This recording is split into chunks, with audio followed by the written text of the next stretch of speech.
That song, Your Betrayal, is something I've been playing for, I don't know, many years. I've heard it since I was in like middle school, that song. Like it's that was my first song I heard by Bullet for my Valentine, and that hooked me, and I covered it way back in the day.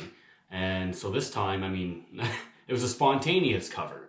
And so I hope you enjoyed that. It was just, that song's like ingrained in my mind. And so it was just fun to play. And well, it's interesting enough because with what's coming is the Passover weekend, or the crucifixion, I should say.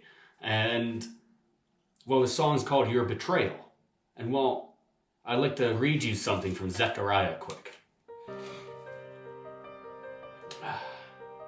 Zechariah 11:12. And I said to them, if you like, give me my wages, whatever I am worth, but only if you want to. So they counted out for my wages 30 pieces of silver. And the Lord said to me, throw it to the potter, this magnificent sum at which they valued me. So I took the 30 coins and threw them to the potter in the temple of the Lord. What's amazing is Zechariah is shortly after the second temple that gets built, which is in 515 BC. It's Zerubbabel's temple, and that's after the Babylonian exile, and Zechariah is roughly in that time of, the second temple being there and Israel coming back to inhabit that land. And so Zechariah had this prophecy from the Lord, and the Lord said, what am I worth? And well, the prophecy was 30 pieces of silver. And then he threw it to the temple of the Lord. And so, what's interesting is centuries, hundreds of years later, something happens. In Matthew 27,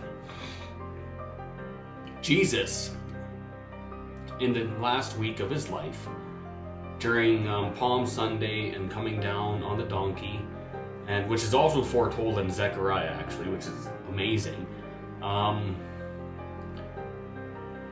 He's in his last week, and Judas, I'm sure we've heard this story, or we've heard of the Judas kiss. It was the kiss of betrayal. Judas had went to the leading priest, the Sanhedrin at the time, and, planned to betray Jesus. And he did. And that's what led to, obviously, the Roman officers coming and getting him, and then the crucifixion.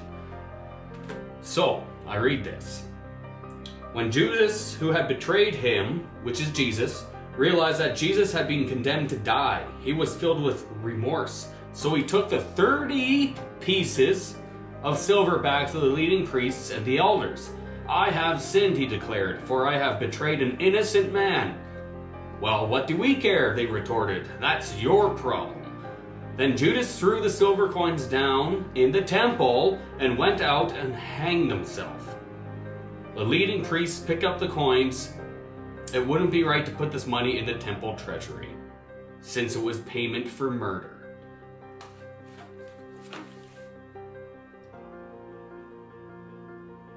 How do you reconcile something like that?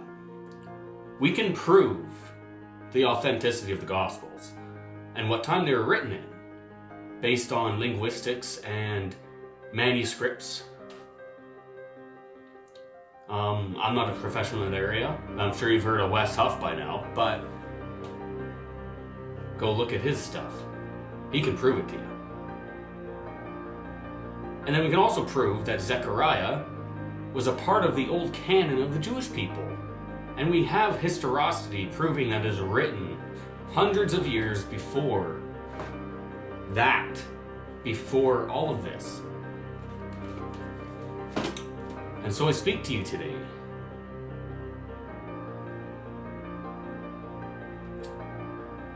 In a way that this is the way that the Lord confirms himself. He confirms himself through prophecy. Through exact prophecy, not through figurative prophecy or hypothetical prophecy. He fulfills it to the letter. The 30 pieces of silver thrown to the temple of the Lord. And that's where Judas would have went, since he had went to the Sanhedrin, the leading priests. They were in the temple of the Lord. That is an exact prophecy fulfilled in the Bible to the letter. And so, Judas was a son of destruction, predestined to betray Christ. And so,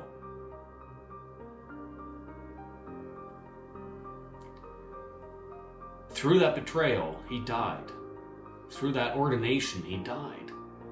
Jesus did. And he died for you. He died to reconcile you, to reconcile me back to God, to close that chasm. And I mean, I've betrayed him with my actions many times. I've betrayed Jesus.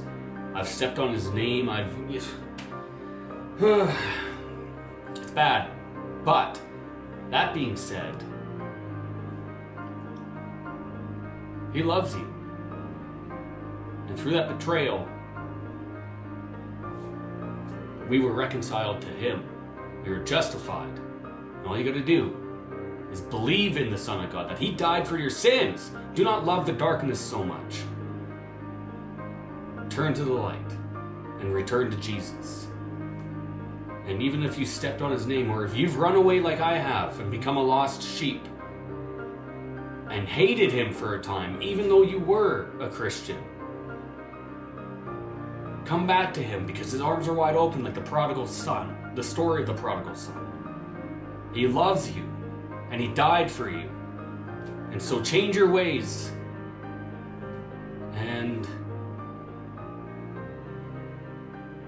that's about all I have to say. Take care.